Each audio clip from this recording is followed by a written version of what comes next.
Hola, hola, hola, mis buenos amigos y compañeros de lectura de la Biblia, la palabra de Dios.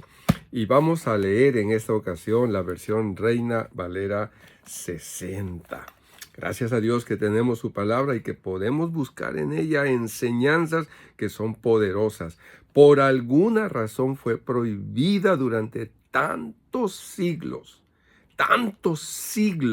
pasaron para que pudiéramos como mexicanos, como hispanoparlantes, tener la oportunidad de leerla. Y si nos profundizamos en ella, seguramente que vamos a encontrar unas riquezas tremendas y maravillosas que vamos a poder aplicar a nuestra vida para beneficio no solamente de uno mismo y de nuestra familia, sino de toda la sociedad en que vivimos.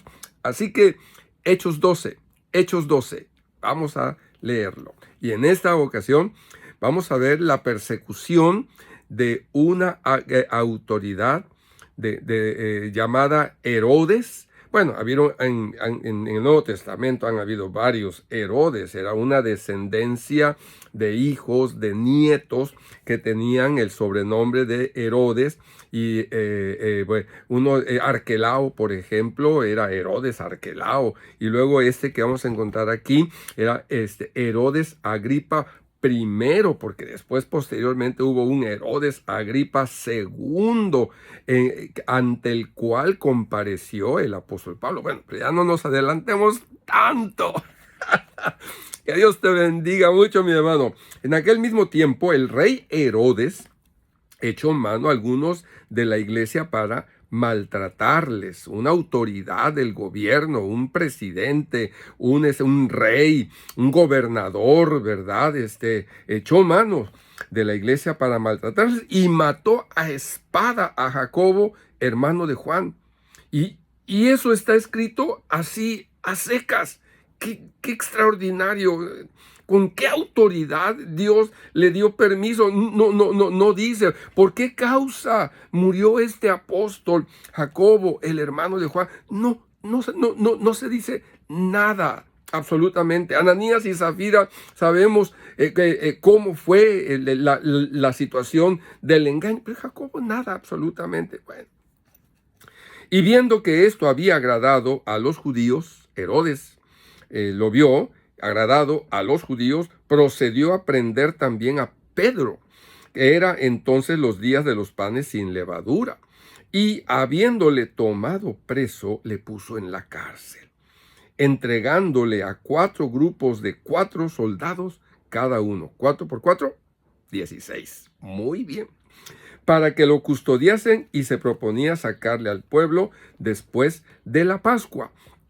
Fue en una de las fiestas de los panes sin levadura y que en uno de esos días estaba la fiesta de la Pascua, ¿verdad? Recordemos que en uno de esos días el Señor Jesucristo sufrió, ¿verdad? O antes sufrió y murió. Así que Pedro estaba custodiado en la cárcel, pero la iglesia hacía sin cesar oración a Dios por él. La iglesia orando por Pedro. Lo de Jacobo cayó como un balde de agua fría, prácticamente sin decir agua va. Pero en el caso de Pedro, que supieron que lo estaba apresado y que había toda esa intención, inmediatamente la iglesia se puso a orar. Y cuando Herodes le iba a sacar aquella misma noche, estaba Pedro durmiendo entre 2 soldados, sujeto con 2 cadenas, y los guardias delante de la puerta custodiaban la cárcel. Y aquí que se presentó un ángel del Señor y una luz resplandeciente en la cárcel. Y tocando a Pedro en un costado, ¡ay, levántate, dormilón! Tocando, ¿verdad? Ahí está Pedro, le despertó diciendo, levántate pronto, y las cadenas se le cayeron de las manos. ¡Aleluya! Mira nomás. Le dijo el ángel, cíñete y átate las sandalias. Y lo hizo así. Quiero decirles que Pedro creía que era un sueño, como vamos a ver más adelantito. Y le dijo, envuélvete en tu manto y sígueme. Y saliendo le seguía, pero no sabía que era verdad lo que hacía el ángel, sino que pensaba que veía una visión.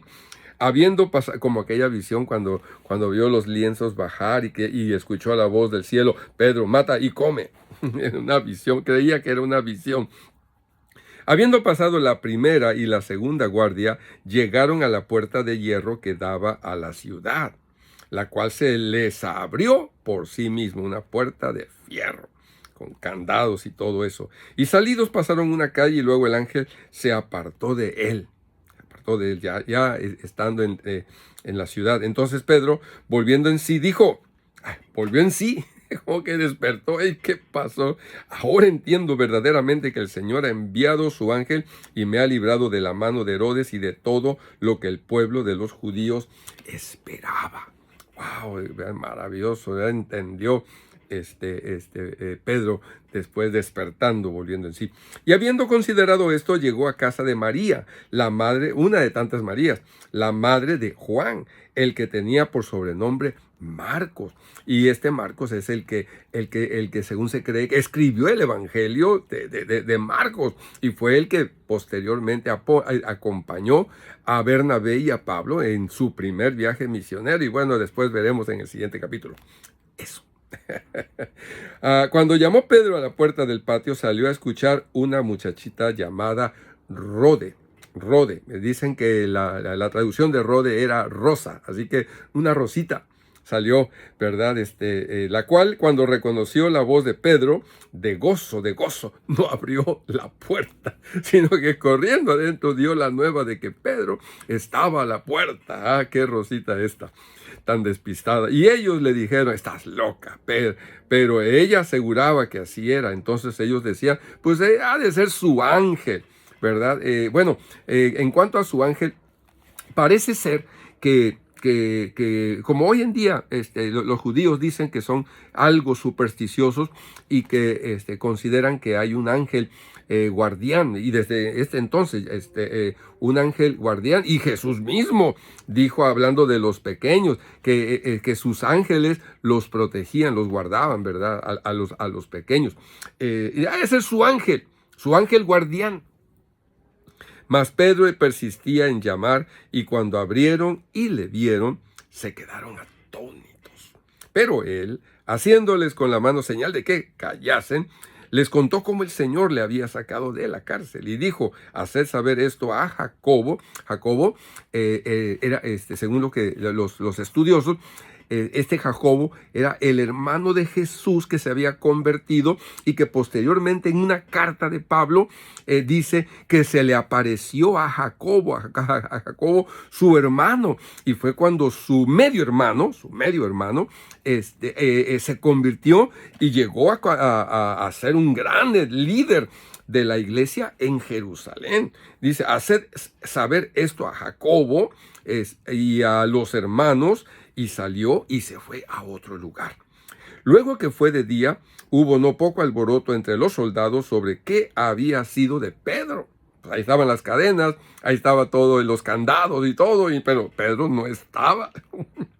Mas Herodes, habiéndole buscado sin hallarle, después de interrogar a los guardas, ordenó llevarlos a la muerte. Pues era la ley que si un guardia perdía a un prisionero, guillotina. Y eso era algo tremendo, y los soldados lo aceptaban. Los soldados de ese entonces lo aceptaban, pero además tenían el gran premio de que si eran esclavos, llegaban a tener la ciudadanía romana, que llegaba a ser algo tenían muchas ayudas económicas. Así que ellos aceptaban eso, y si perdían un prisionero, cuello. Uf, tremendo eso. Después descendió de Judea a Cesarea y se quedó allí.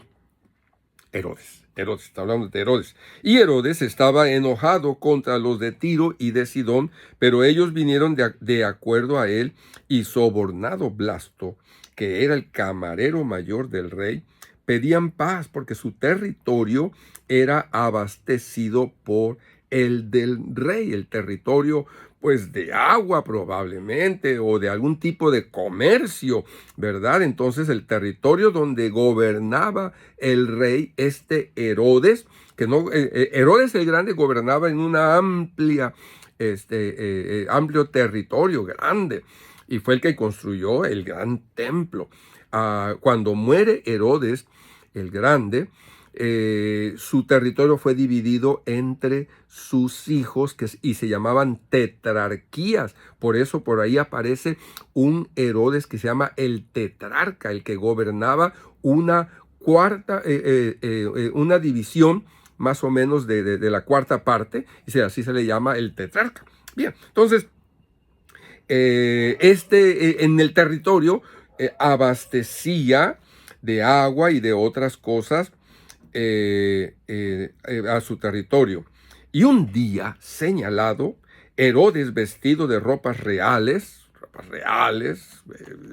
con cosas brillantes de oro y toda ese lujo que a veces la gente les encanta vestir y brillar y que se hable de mí, ¿verdad? O los tatuajes que se ponen o los músculos, ¿verdad? O la belleza de la mujer, la piel y todo eso. No.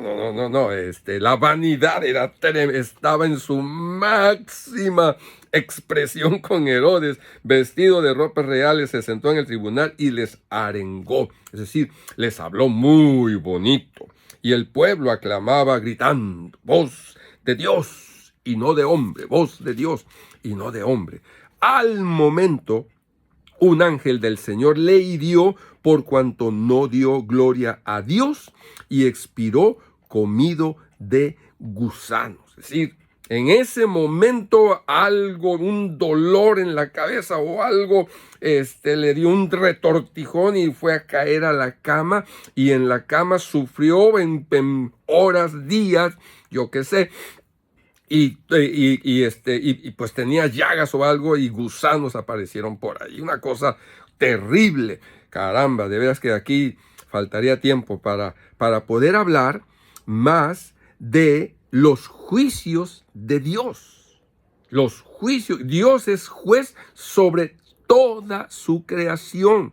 Tenemos gobernadores, presidentes, reyes, presidentas, etcétera, etcétera, pero hay un juez, aunque no sea reconocido, aunque no se vote por él, hay un juez que está por encima de todos, ¿verdad? Entonces tiempo faltaría para poder hablar de eso, pero allá en el Antiguo Testamento, si Dios nos lo permite, vamos a poder resaltar todos esos juicios de Dios, su paciencia, su misericordia, el esfuerzo que el Señor hizo para que la gente comprendiera, recapacitara, se arrepintiera, como en el caso de Jonás, un solo ejemplo, ¿verdad? Y deseando el arrepentimiento, como lo hicieron los de Nínive en el caso del profeta Jonás. Pero bueno, ese ya será allá en el Antiguo Testamento, si Dios nos permite llegar allá, ¿verdad? Pero y dice que murió Herodes comido de gusanos. Pero la palabra del Señor crecía y se multiplicaba. Aleluya. En medio de las persecuciones, ¿verdad?, que hemos visto varias en este libro de los Hechos, la palabra del Señor, ¿verdad?, y llegaba a tantos lugares. Y Bernabé y Saulo, cumplido su servicio, volvieron de Jerusalén, llevando también consigo a Juan, el que tenía por sobrenombre Marcos, Juan Marcos, ¿verdad? Así que ahí estaba Bernabé, ahí estaba Pablo y Juan Marcos haciendo un equipo, ¿verdad? Yendo juntos. Hay que hacer equipos. Hay que hacer equipos, mis amados hermanos, y hay que hacer equipos de estudio, y hay que hacer equipos de servicio, equipos de evangelización. Mi amado hermano en Cristo, te animo para que lleves el mensaje, ¿verdad? Como lo vamos a ver en el siguiente capítulo. Bueno, pues que Dios te bendiga y te guarde, y que la gracia de nuestro Señor Jesucristo sea sobre ti y te llene con su Santo Espíritu. Nos vemos en la próxima.